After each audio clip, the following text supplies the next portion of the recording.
Hi guys, and welcome back to my YouTube channel, Loving Life by Ruby Lopez.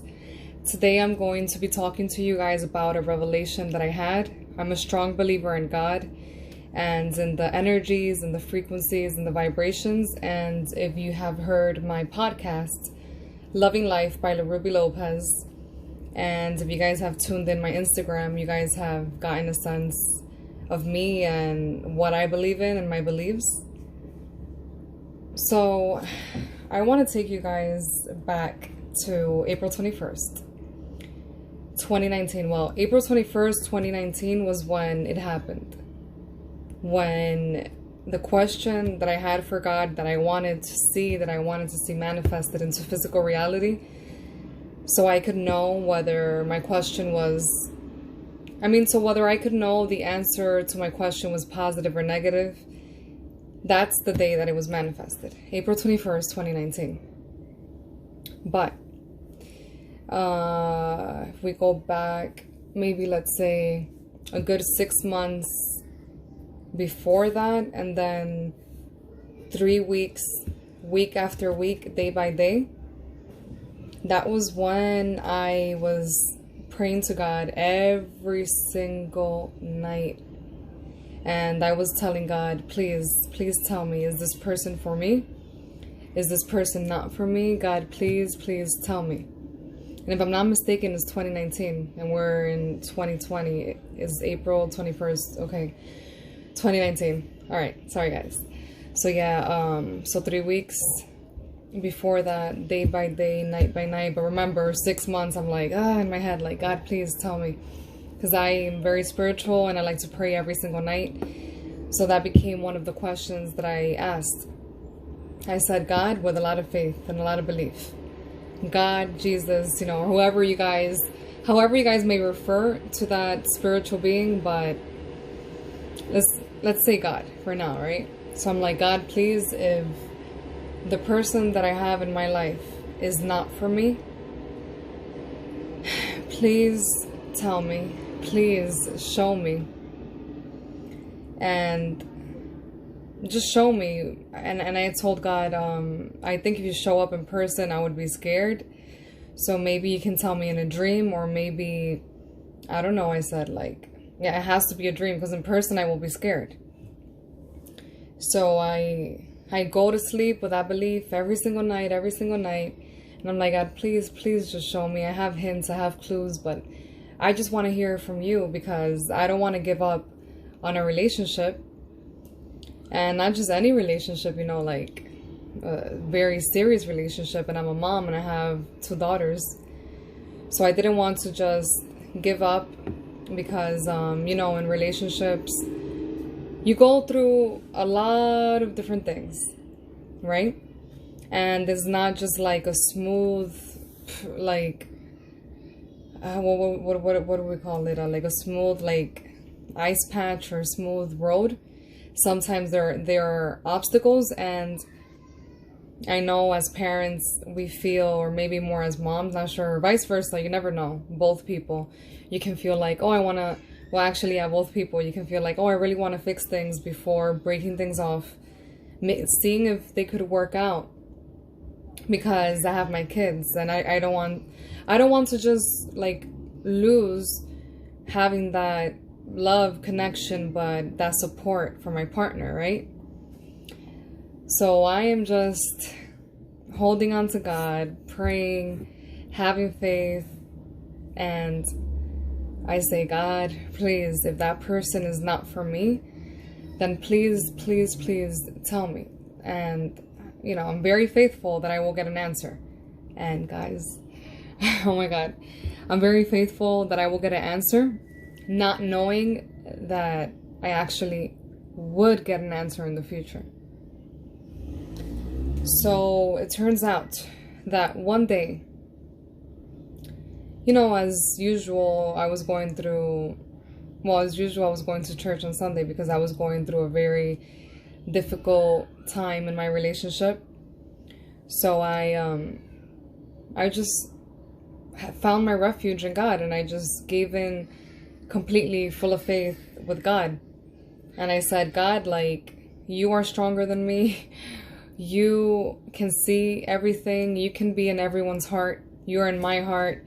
You're in people's heart. My partner at that time, you're in their heart. And you can see what they're feeling and you can see what I'm feeling.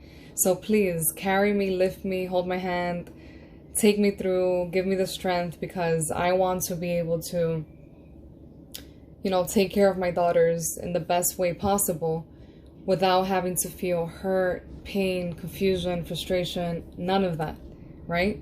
Because at the end of it all, relationship, no relationship, the most important thing to me at that time and today and tomorrow will always be my daughters.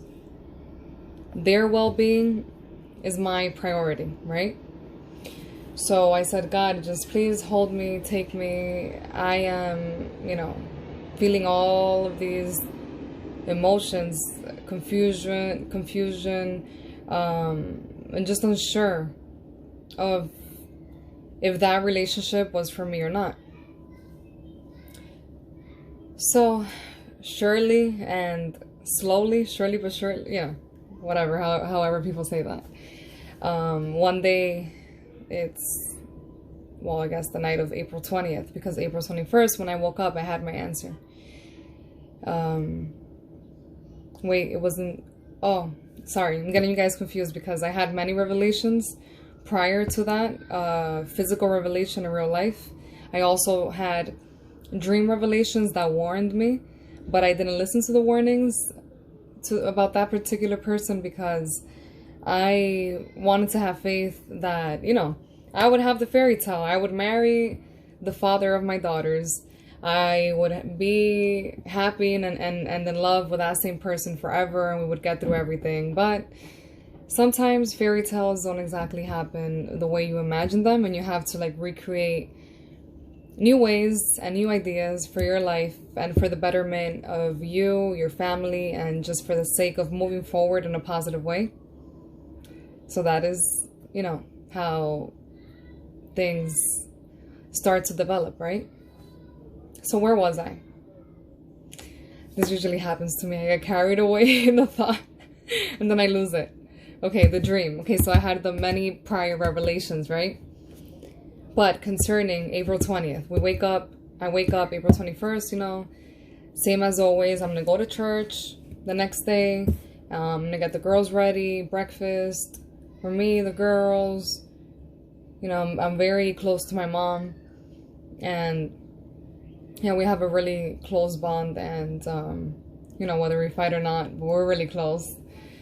And I tell her, I say, Mom, I've told you many weeks, week after week, so many times I've told you we need to go to church. I found my way back to God. I felt that calling, and I felt so good to just have that support of all that positive energy, and knowing that God has my back no matter what is happening. So I felt really good and for the situation that I was going through. So I was already happy to be going to church and everything. And I'm like, Mom, you have to come with me. I've told you, please come with me. So she says, yeah, I'm going to go. She says that day, I'm going to go with you. And then it turns out when it's almost time, I'm like, 30 more minutes and we have to go. She's like, I'm not going to go. I'm like, what? You're not going to go? What do you mean you're not going to go? If you don't go to church, you're not saying no to me. You're saying no to God. Look, I kid you not. Those were the words that came out of my mouth. I mean, how more aligned and more spiritual could that have been? Of me saying, Mom, so the words were, Mom, if you don't go to church, you're not saying no to me, you're saying no to God. I didn't plan that. I didn't try to figure out the perfect words I was going to say. Those words just literally came out of my mouth. And it turns out that from there, she listened, and she was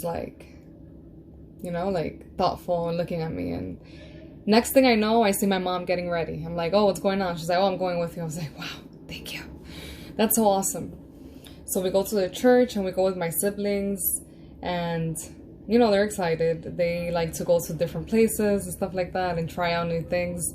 And I tell them, in church we have to listen to what they're saying on stage, and we're gonna take the information, we can clap, we can sing along, and just preparing them for the whole thing. It turns out that when we got to the church, we wanted to take them to the kids area along with my 2 little daughters. Well, my 2 little daughters, I wanted to leave maybe the older one. Oh yeah, the older one, because her cousin came along and they're like the same age. They're only a week apart. And the little one I brought with me because I thought she was too little to be left alone like with other adults and kids. So, well, that's very deep, a lot of information, so personal, but I want to tell my story. So from there, we go to the kids area. My siblings have special needs. They have special needs. So the people in charge, they said they were not prepared to stay with them. And we explained how they wouldn't like hurt anyone or cause any trouble, but they didn't understand that. They said they weren't trained. So, next thing leads to that we're going to actually just take them with us to the hall where where the pastor is going to talk. I was like, priest or pastor? Yeah, the pastor.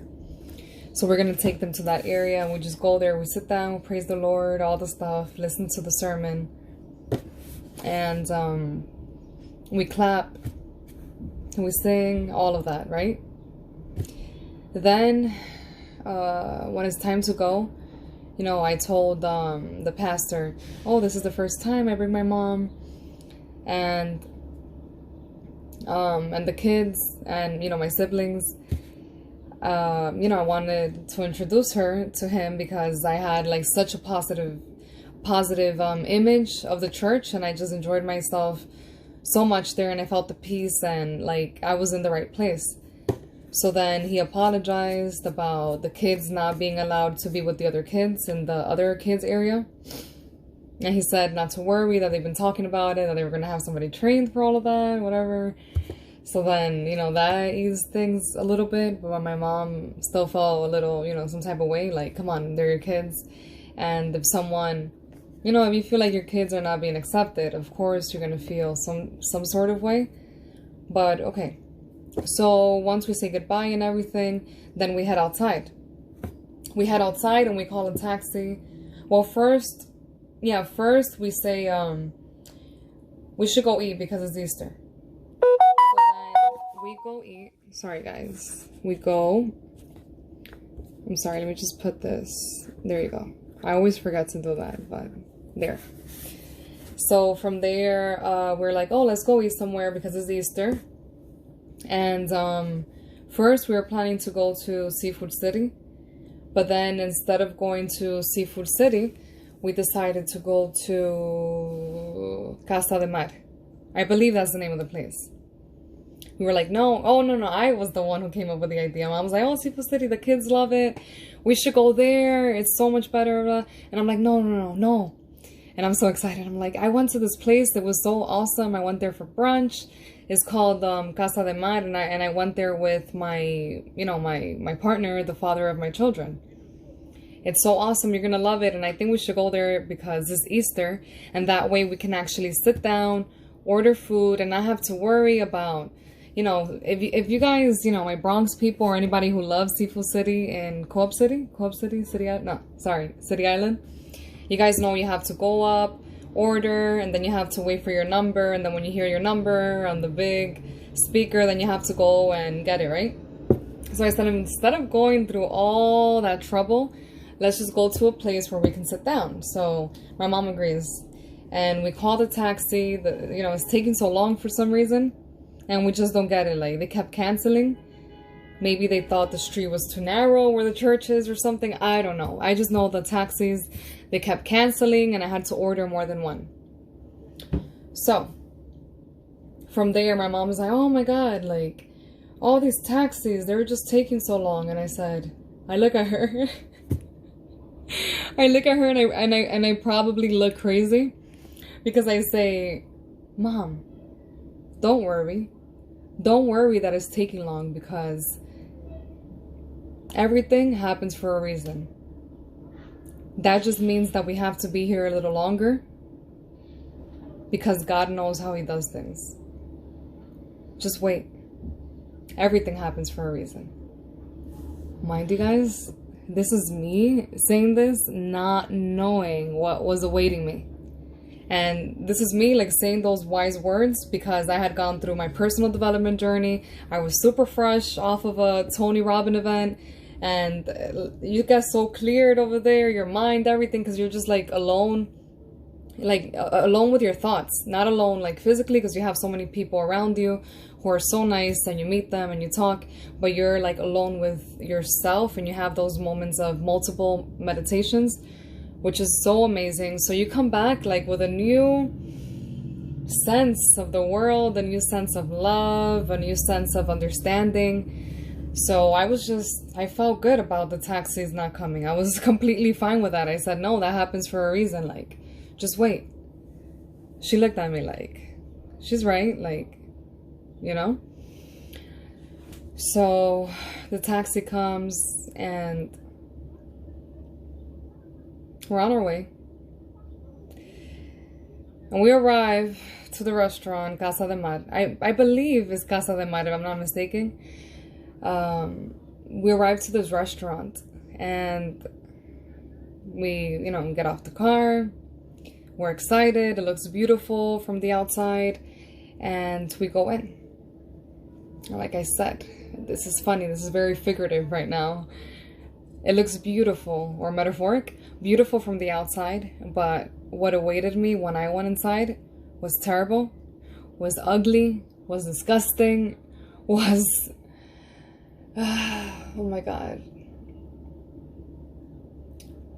was unimaginable, and was the answer to the question that I have had to God week after week, week after week, week after week.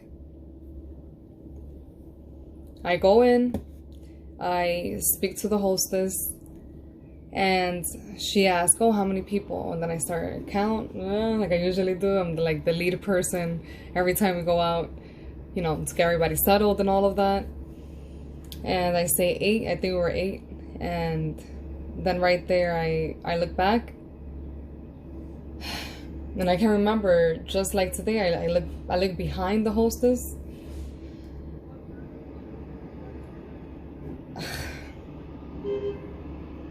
And there was my answer.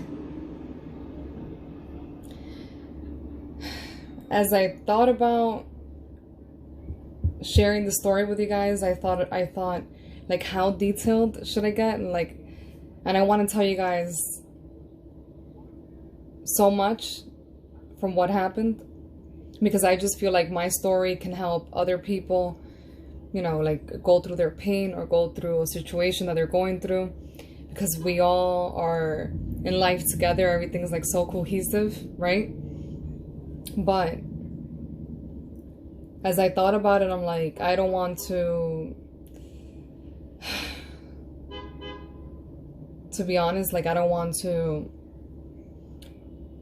like I have to be careful how, well, this is what I'm hearing from my heart, from my head. Like I want to be careful how I present or share, like what I share about very personal family relationship things, like for my daughters, just for their safety, for their well-being, and mostly like for their emotional well-being. Like, of course, I'm gonna tell them the story, like as soon as they ask me, or as soon as, because I don't think they remember, like from last year, like they're little, so I don't think they know too much like what the situation is, but they have an idea, but not clear because they're just little.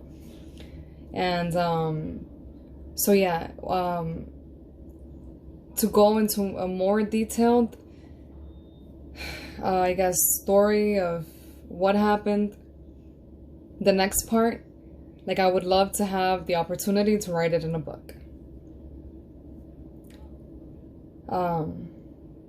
And there I can share everything to the extreme of how it happened, of how my question was answered.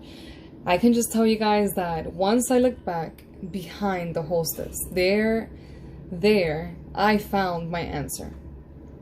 The answer that I had asked so many nights that I had spoken to God and asked and asked and asked, like, please show me, please tell me. I want to be sure. I don't want to be committing a mistake, right?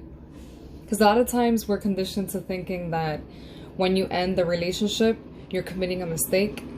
But let me tell you, you're not always committing a mistake. Sometimes it's the best thing you could do. Just for yourself and for your own well-being and your family. And for everyone, for all the parties involved, really. So there I found my answer, and I was like, oh my God, how am I going to deal with this? I know that the shock was so strong to me that I felt like I was in another galaxy, like another world. I wasn't even there. I was like literally like somewhere else. And the hostess, I told my mom, I'm like, look over there, look behind the hostess.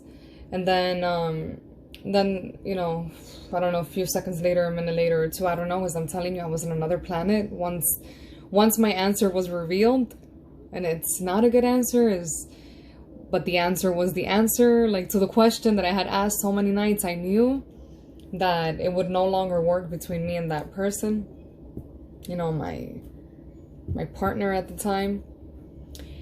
And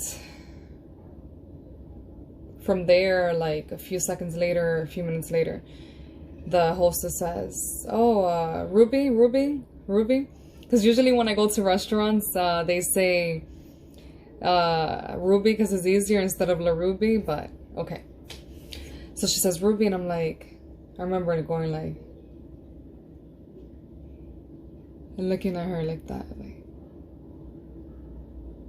she's like, and she looks at me, she's like, you can come this way, like, and she's looking at me like, what the heck is wrong with this girl? Like, can you imagine like going to a restaurant and then the people you're going to sit, the person, one of the people start looking at you like this, like,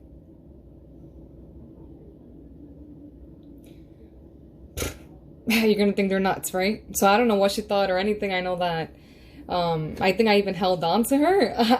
Like I'm telling you guys, I don't know. And I had the stroller in one hand.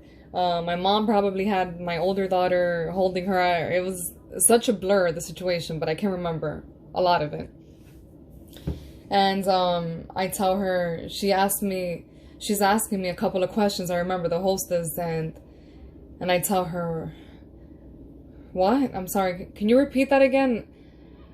And I told her, I'm sorry, but I just, something happened to me right now, and I don't even know what's going on. I don't even know if I'm here. I don't know.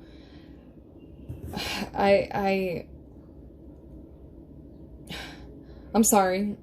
And I'm literally like going insane, and like I can't breathe. I'm in another world. Everything just stopped, and I saw everything around me like slow motion. Can you believe it?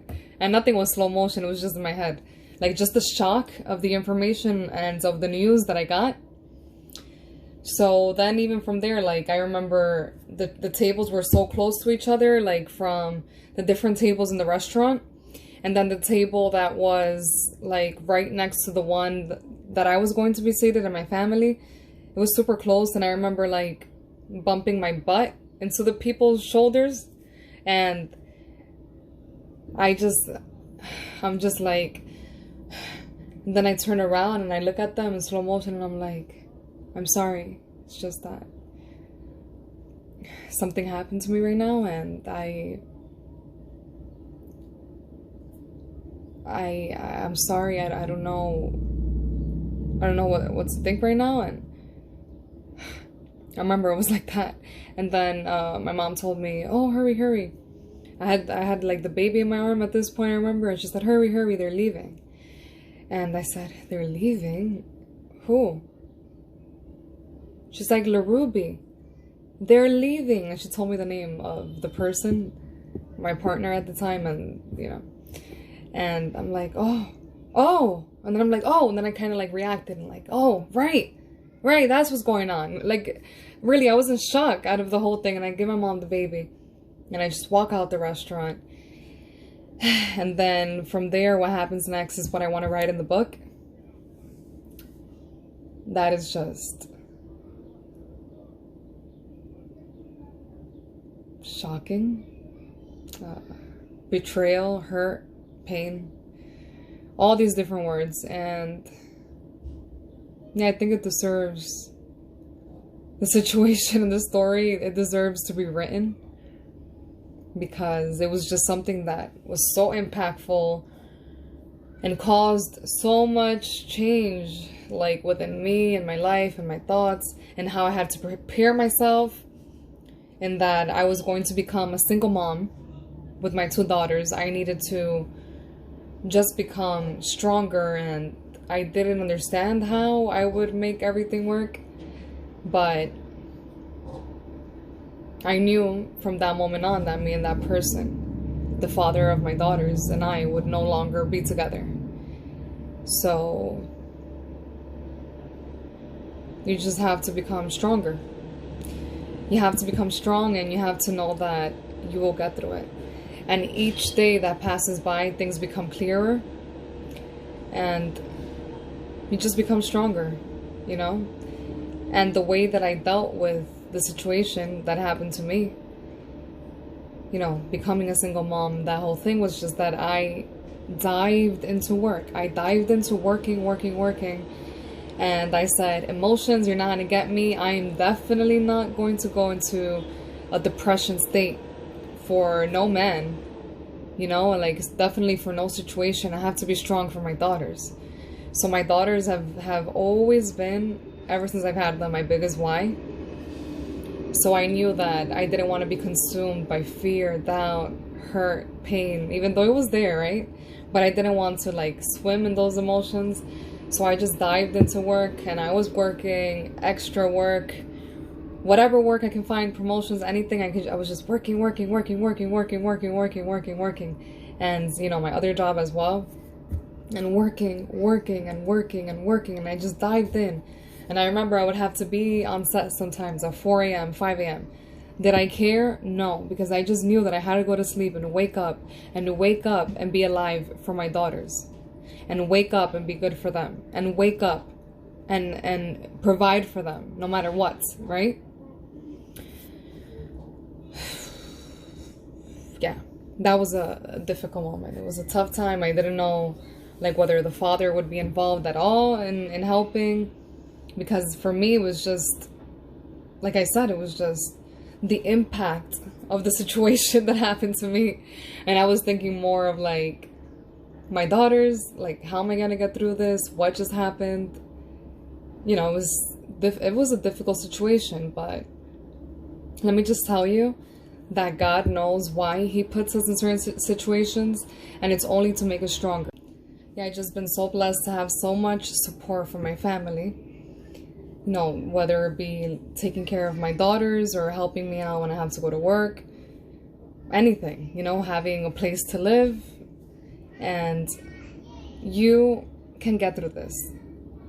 We are not only New York tough, as the governor likes to say, but women, we are tough, we are gladiators, we are warriors. We can do this. No, you don't have to crumble down. Stand strong, head up high, and you get through this.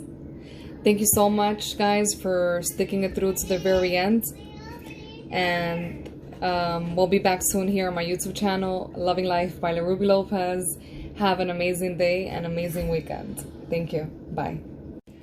Also, don't forget to press the like button, subscribe, and leave your comment down below. I'd love to hear what you guys have to say about mom life or anything interesting that stood out to you guys in this video. I would love to read your comment, answer back, and let's form a community. Let's move forward with unconditional love.